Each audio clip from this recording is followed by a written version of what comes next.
பிரதீப் வந்து ஒரு ஒரு ப்ரூஸ்லி அவன் ஆக்சுவலாக. அடுத்த படத்துக்கு ஐஸ் வைக்கிறதுக்காக பேசுகிறாங்க. ஒரு வெங்காயமே வேணாம், டே பிரதீப் எனக்கு படம்லாம் கொடுக்க வேணானே. ஒரு 4 படம் வந்தோடனே ஈகோ வந்துடும். அப்புறம் ரசிகர் மன்ற தலைவர்கள் பாலெல்லாம் ஊற்றுவாங்க. அதுக்கப்புறம் உயரமே ஆகாமல் 2 அடி வளர்ந்துருவாங்க. அதுக்கப்புறம் வந்து நுனிநாக்கு ஆங்கிலம். அப்புறம் 200 பேர் பின்னாடி வருவாங்க, எதுக்கு வராங்கன்னே தெரில. இந்த சினிமாவில் ரொம்ப கம்மியே நல்லவங்க இருக்கிற இடத்துல, நிறைய கெட்டவங்க இடத்துல ரொம்ப கஷ்டப்பட்டுக்கிட்டு ஏதோ மேனேஜ் பண்ணிக்கிட்டு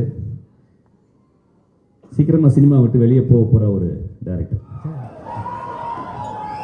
சார். வேற லெவல் எனர்ஜி சார். தேங்க்யூ. இன்னைக்கு நான் எதுவும் கெட்ட வார்த்தை பேசலை.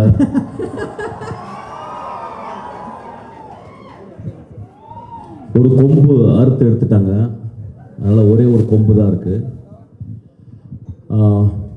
ஆக்சுவலாக நான் வரக்கூடாதுன்னு நினச்சேன். ஒரு 1 year I want to take a sabbatical leave on the stage, from the stage or whatever.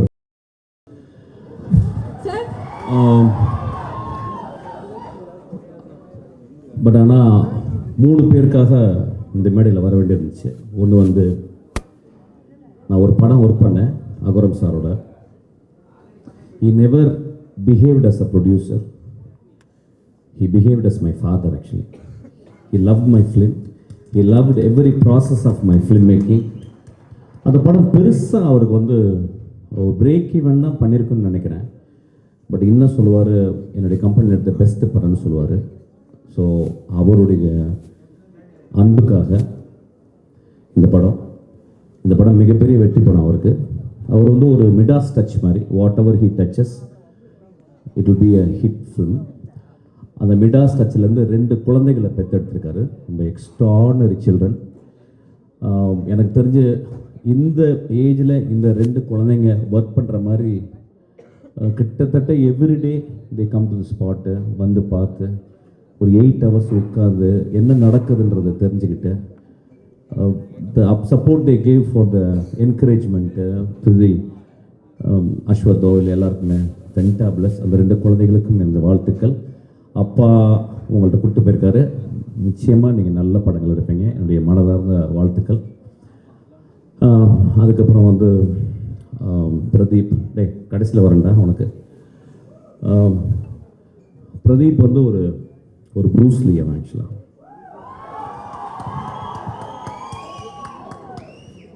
இன்னும் அவன் எதுவும் ஃபைட் படம் பண்ணலை, ஒருவேளை என்கிட்ட பண்ணாலும் பண்ணுவான்னு நினைக்கிறேன்.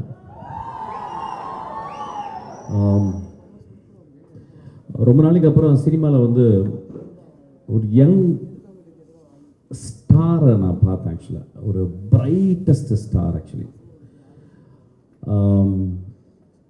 அது வந்து லக்கோலையோ யார் பின்னாடி இருந்து புஷ் பண்ணியோ அப்படிலாம் வரல. Is sweat is as up actually. He came out with a bang. And next படம் பிக்கெஸ்ட் பிக் பேங். அதுக்கப்புறம் ஆக்டராக இந்த படத்தில் வந்து ரொம்ப ரொம்ப சென்சிபிளாக நான் பார்க்குறேன். அவனுக்கு நான் தான் ஆன்டகானிஸ்ட், நான் தான் வில்லன் இந்த படத்தில். அவனுக்கு நல்ல வில்லன் ஆக்சுவலாக. ஸோ எனக்கும் அவனுக்கும் நாங்கள் நிறைய சீன்ஸ் வரும்போது நாங்கள் இன்ட்ராக்ட் பண்ணி பேசுவோம். Is the most dedicated artist அவன் ஆக்சுவலாக. ஒரு வெரி டைரக்டர் ஃப்ரெண்ட்லி ஆர்டிஸ்ட். இன்றைக்கி இருக்க நிறைய ஆக்டர்ஸ் அந்த மாதிரி கிடையாது. ஒரு கிளாப் பண்ணுவோமா? ரொம்ப முக்கியமான விஷயத்த சொல்கிறேன். ஒரு டைரக்டராக எனக்கு தெரியும், not that many people are very director friendly actors. ஒரு 4 படம் வந்தோடனே ஈகோ வந்துடும். அப்புறம் ரசிகர் மன்ற தலைவர்கள் பாலெல்லாம் ஊற்றுவாங்க. அதுக்கப்புறம் உயரமே ஆகாமல் 2 அடி வளர்ந்துருவாங்க. அதுக்கப்புறம் வந்து நுனிநாக்கு ஆங்கிலம். அப்புறம் 200 பேர் பின்னாடி வருவாங்க, எதுக்கு வராங்கன்னே தெரில. then they forget actually. but on the spotல மோஸ்ட் ஹம்பிளஸ்ட் ஆக்டராக நான் அவனை பார்த்தேன். என் தம்பி இருக்கான் விஜய் சேதுபதி. அது இந்த இடத்துல பேசக்கூடாது, நான் ட்ரெயினில் பேசிக்கிறேன். அவன் ரொம்ப ரொம்ப ஹம்பிளாக. இப்போ வேறு யாராவது பெரிய ஆளை சொன்னால் சொல்லுவாங்க, உடனே அடுத்த படத்துக்கு ஐஸ் வைக்கிறதுக்காக பேசுகிறாங்க. ஒரு வெங்காயமே வேணாம், டே பிரதீப் எனக்கு படம்லாம் கொடுக்க வேணானே. ஒரு கேரக்டரை ஆக்டர் ப்ரிப்பேர்ஸ் அப்படிம்பாரு ஸ்டானிஸ்லாவ்ஸ்கி. அதை படிச்சிருக்கானு தெரியல, நான் படிச்சிருக்கேன். பட் ஆனால் அவன் வந்து very few books he has read on film making, like save the cat அந்த மாதிரி 2-3. So he is so meticulous about this character. அவன் dialogue it was very astounding to be with him actually. எனக்கு இந்த ஒரு சின்ன ஏஜில் இவ்வளோ ரசிகர்களை வந்து அவன் எப்படி, நான் நிறைய அவனை பற்றி எங்கள் அஸ்டன்ஸ்லாம் பேசியிருக்கேன் ஆக்சுவலாக. நான் சொல்லும்போது அஸ்டன்ஸ் நம்ப மாட்டாங்க அஸ்டன்ஸ், ஏன்னா அஸ்டன்ஸ் என்னை விட திமிரு பிடிச்சவங்க. அவன் இல்லைடா அவன் ரொம்ப பிரைட் ஃபெல்லோடா, அவனுக்கு ரொம்ப இருக்கு சார். என்ன சார் சொல்கிறான், என்ன பெரிய வெங்காயமா சார் அப்படிமா? இல்லைடா வெங்காயம் தான் அவன் வந்து அவனோட டெடிக்கேஷன் நான் பார்த்தேன்டா. அப்புறம் ஒரு ஒரு ஒரு குசாட்டிக் சென்சிபிலிட்டி அவன்கிட்ட இருக்குது. ஒரு சென்சிபிலிட்டி, ஒரு மாதிரி சென்சிபிலிட்டிடா அது வந்து அவன் டெவலப் பண்ணியிருக்கான். I think is going to scale heights. அவங்க கூட ஒர்க் பண்ணது வந்து ரொம்ப ப்ரௌடாக ஃபீல் பண்ணுறேன். அதுக்கப்புறம் தம்பியோட ஒரு நாள் அவங்க கூட ஒர்க் பண்ணேன். ஸோ ஐ திங்க் நாங்கள் ஒர்க் பண்ணிகிட்டே இருக்க போகிறோம் நிறையா ஆஸ் அன் ஆக்டராக. சூப்பர்டா, பியூட்டிஃபுல்டா, லவ் யூ. உனக்கு நீ 200 வருஷம் வாழணும். நீ ரொம்ப நல்ல பையன், இதே மாதிரி இருடா. இன்னும் ஒரு 50 வருஷம் ஆனாலும் இப்படியே இருடா. உனக்கு வெற்றிகள் வந்து குமிச்சிக்கிட்டே இருக்கும் உனக்கு. ஆக்சுவலாக I know that you are a very good hearted fellow actually. I know that. It's very very rare in cinema actually. You have to understand and nurture it. Then Ashwath வந்து very terrible director to work with actually. ஏன்னா அஸ்வத் வந்து 2 விதமாக advice. Ashwath வந்து எப்படின்னா வந்து ஸ்பாட்டில் இருக்கும்போது ரொம்ப டிக்டோட்டரியில் இருப்பான். அதாவது வந்து ஒரு டயலாக் பேசும்போது கூட நானும் பிரதீப் நாங்கள் கேலி பண்ணிப்போம். பிரதீப் லைட்டாக மிஸ் பண்ணுவான். உடனே வந்து இல்லை அப்படி பேசக்கூடாது, இப்படி பேசு, இந்த வார்த்தையை இங்கே பேசு அப்படிமா. அப்புறம் நடக்கும்போது ஒரு ஸ்டெப்பு விட்டு 2 ஸ்டெப் இப்படி போகக்கூடாது, ஒரே ஸ்டெப்பு தான் அப்படிமா. நாங்கள் 2 சிரிச்சுப்போம் ஆக்சுவலாக. பட் நாங்கள் 2 பேரும் டேரக்டர்ஸ், எங்களுக்கு தெரியும் நாங்கள் இருக்கும்போது நாங்கள் அப்படி தான் இருப்போம். ஸோ ஒரு டேரக்டர் அப்படி தான் இருப்போம். நடிகனாக இருக்கும்போது எங்களுக்கு கஷ்டமாக இருக்குது. டேரக்டராக இருக்கும்போது அந்த ப்ராசஸ் வந்து we cannot enjoy, but we have to understand actually. So such a hard working, very smartest guy. ரொம்ப சிம்பிளாக அந்த படம் ஹிட் ஆகும். படம் பெரிய ரொம்ப எகிரி குச்செல்லாம் அப்படிலாம் பண்ணணும்னு இல்லை, ரொம்ப சாதாரணமாக அந்த படம் ஹிட் ஆகும். ஏன்னா இந்த படத்தில் ஒரு அழகான மாரல் சொல்லியிருக்கான். ஒரு மாரல், அதாவது இந்த காலத்து இளைஞர்களுக்கு சொல்ல வேண்டிய, இந்த காலத்து இளைஞர்களுக்கு எப்படி சொல்லணுமோ அந்த மெத்தடில் ஒரு மாரல் சொல்லியிருக்கான். So it's a story, it is not a simple story, it is a deeply இன்கிரைன்ட் in morality. எனக்கு அதனால தான் அவனுக்கு ரொம்ப பிடிக்கும். ஒரு காலேஜ் பையன் வாழ்க்கையில் எப்படி இருக்கணும் அப்படின்றத அவன் அனுபவத்தை வச்சு வீவ் பண்ணி சொல்லியிருக்கான். So it is a very very important film. சொன்ன விதம் வந்து ரொம்ப ஹாப்பியாக, என்னை மாதிரி சீரியஸாக சொல்ல மாட்டான். எனக்கு வந்து இப்போ நான் வந்து ஒரு லஞ்சு சாப்பிட்டேன்னா அட்லீஸ்ட் ஒரு தலையாவது அந்த லஞ்ச் பாக்ஸில் மேலே இருக்கணும், இல்லைன்னா லஞ்ச் சாப்பிட்ட மாதிரி இருக்காது. பட் அவன் ரொம்ப கூலாக நிறைய பெண்கள்லாம் வச்சு ரொம்ப ஹாப்பியாக சொல்லியிருக்கான். It is a methodology, different methodology. But is a very very meticulous director. Direct பண்ணும்போது நிறைய டேக்ஸ் வாங்குவான். அதுதான் ரொம்ப சந்தோஷப்பட்டு நான் டப்பிங்கில் போயிட்டு அப்பா ஃப்ரீயாக போனேன்னா டைரக்ஷனோட டப்பிங்கில் நிறையா டேக் எடுத்தான். நான் வந்து ஒரு 4 டிஸ்பிளேஸ்மெண்ட்டு, ஒரு நிறைய ஊர்கள், காரைக்குடி, திண்டுக்கல், மதுரை, மெட்ராஸு, யூரோப்லாம் நிறையா போயிட்டு வந்திருக்கேன்னா. ஆனால் அவன் ஒவ்வொரு வார்த்தையும் சொல்லிக் கொடுப்பான். சார் இங்கே வாங்க அப்படின்றத இங்கே வாங்கன்னு சொல்லுவேன். நான் சொல்லுவேன் இங்கே வாங்க, இல்லை சார் அப்படி சொல்லக்கூடாது, இங்கே வாங்க அப்படின்னு சொல்லுங்கள் சார்.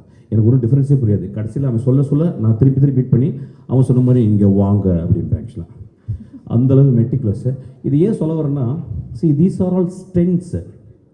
இதை ஏன் நான் ஹைலைட் பண்ணி பேசினா, these are all strength. நீ கடைசி வரைக்கும் அப்படி தான் இருக்கணும். you are going to scale heights again. But என்னென்னா நான் என்ன சொல்லுவேன்னா, அடுத்து உடனே இன்னொரு ஜாக்பாட் அடிச்சிட்டேன், சிம்புக்கு படம் பண்ணிட்டேன். மை அட்வைஸ், ஏன்னா ஏன் சொல்கிறேன் அட்வைஸ் சொன்னேன்னா, என்னுடைய நிறைய லெக்சர்ஸ் வந்திருக்கான். அதை வந்து ரொம்ப ஹம்பிளாக என்கிட்ட சொல்லியிருக்கான். உங்கள் இன்டர்வியூஸு, உங்களுடைய லெக்சர்ஸ்லாம் நான் கண்டினியூஸாக வந்து பார்ப்பேன் சார், பெரிய இன்ஸ்பிரேஷன்ஸாக சொன்னான். நான் என்ன பண்ண சொல்கிறேன்னா, இப்போ you are a very very talented man. The stories which you are telling is to next steps. And I want you to have a big leap into an extraordinary storytelling, because you have to live up to that. You have a greater talent. You please understand that. அவனுக்கு ஒரு பெரிய claps கொடுங்க. இந்த படம் வெற்றி படம், அடுத்த படமும் வெற்றி படமாக தான் இருக்கும். ரொம்ப சென்சிபிளாக ஒர்க் பண்ணுறான். இதை நிறைய அசிஸ்டன்ட் டைரக்டர் வந்து புரிஞ்சுக்கணும். அவன் வந்து ஒரு ஷார்ட் ஃபிலிம் மேக்கராக இருந்து, ஒரு இன்ஜினியரிங் படிச்சுட்டு, கிராஜுவேட் படிச்சுட்டு வந்து சினிமா மேலே பேஷனாக இருந்துட்டு ரொம்ப அழகாக எப்படி கதை சொல்லணும்னு சொல்லியிருக்கான். ஆக்சுவலாக நாங்கள் ஒரு கேள்வி கேட்கும்போது அதுக்கு வந்து 6 பதில் வச்சுருக்கோம் ஒவ்வொரு கேள்விக்கு. So it is so beautiful to work with him. வேறு என்ன பேசுறது, ஒரு கான்ட்ரவர்சியெலாம் பேசுறதுக்கு எனக்கு டைமும் இல்லை, நான் சீக்கிரமாக போகிறேன். பேட் கேர்ள்னு ஒரு படம் வரவே இல்லை. அதை வந்து அமுக்கிட்டோம். அதுக்கு பல காரணம் சொல்லிட்டோம். அந்த பேட் கேர்ள் எடுத்தது ஒரு பெண். அது பல காரணங்கள் இருக்கலாம். அதுக்கு போராட வேண்டிய காரணம், அதுக்கு வந்து எல்லாமே சொல்லலாம். ஆனால் ஒரு பெண் எடுக்கப்பட்ட ஒரு படத்தை வெளியே வரவிடாமல் ட்ரைலர் வந்ததுனால அந்த படத்தை கீழே போட்டு அமுக்கிறது வந்து it is so unfair. It is so unfair. இங்கே நம்ம ஒரு நல்ல படத்துக்காக உட்காந்து ஜாலியான படத்துக்காக எல்லாரும் கை தட்டுறோம். ஒரு பெண் உள்ளே உட்காந்து கலங்கிக்கிட்டே உட்காந்துருக்கா. எனக்கு அது மனசாட்சியை உறுத்துது. So I just want to talk about this. I want to record this. So சினிமாவில் இருக்கவங்க எல்லாருமே சேர்ந்து ஈவன் பொலிட்டிஷியனோட பேசி அதை கட் பண்ண வேண்டிய இடத்த கட் பண்ணி சென்சார் பண்ணி அந்த படத்தை திரைக்கு கொண்டாடணும். ஒரு பெண் டைரக்டர் ஆகணும். ரொம்ப இம்பார்ட்டன்ட். It's very important. ஒரு 40 வருஷத்துக்கு 20 வருஷத்துக்கு ஒரு பெண் டைரக்டர் தான் வரா. அந்த பெண் வரணும். அந்த படத்தில் நிறைய விஷயங்கள் சொன்னாங்க. ஆனால் எக்ஸ்ட்ராடனரி ஃபில்ம் மேக்கிங் அந்த படத்தில் நான் ட்ரைலரில் பார்த்தேன். So we have to, it is not that we should talk against people, politicians or something. அவங்க சொல்கிறதுல நியாயம் இருக்கும். பட் எல்லாருமே கருணையோடு நினைத்து பார்த்து அந்த பெண் குழந்தை ஒரு படத்தை செய்திருக்கிறாள். அந்த படத்தை வெளிவரதுக்கு நம்ம எல்லாரும் கேட்டுக்கணும், கெஞ்சி கேட்டுக்கணும்னு நான் கேட்டுக்கிறேன். Thank you so much. Thank you so much sir. So it's a great evening. அவ்வளோதான். I am getting bored. I am leaving. Thank you sir. Thank you sir. Sir ஒரே ஒரு பெர்மிஷனோட ஒரே ஒரு கேள்வி மட்டும் சார். கேள்வியா? ஆமாம் சார். அங்கே காட்டுறீங்க. ஓகே சார், நீங்கள் இப்போ ட்ரெயிலரில் பயங்கரமான பிரின்சிபலாக வந்திருப்பீங்க. ஒரு ஸ்டூடெண்ட்டையும் பார்த்த உடனே உங்கள் டாப் ஆஃப் த மைண்டில் ஏதாவது ஒன்று தோணும். ஒரு சில ஸ்டூடெண்ட்ஸோட ஃபோட்டோ போகிறோம். உங்களுக்கு என்ன தோணுதோ நீங்கள் சொல்லலாம் சார். டாப் ஆஃப் த மைண்டில் ஒரு கெட்ட வார்த்தையில் ஏதாவது சொல்லிட்டு போகிறேன் சார். அதான் நீங்கள் ஸ்டார்டிங்லேயே சொல்லிட்டீங்களே சார் ஒரு வார்த்தை. பார்த்தலாமா சார்? பொறுக்கி, இனிய பொறுக்கி.